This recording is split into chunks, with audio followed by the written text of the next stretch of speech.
రాత్రిపై సంతతి కొరకై అహోరాత్రములు తపస్సు చేసే వానర కేసరి కేసరి కుల సతి కడుపు పట్టగా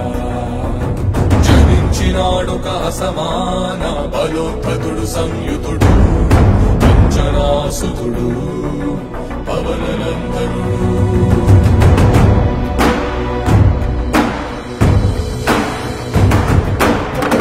కిరణముల ఉదయాత్ముని గని అది పండిన తీయని పంటను పడు సూర్య మండలము పట్టి తినాలని ఊళ్ళూరే తన దేహం నాటున రవి మరుగై జగము చీకటై పోగా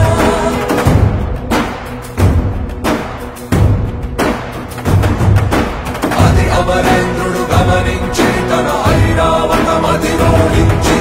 ఆంజనేయుని సమీపించి తన వజ్రాయుధమును విసరగా అది పవననందనుని హనుముని తాకా చిందిన రక్త బిందువే విద్యుద్వేగంతో ధరణి స్థలి వంద కడలిలో చచ్చి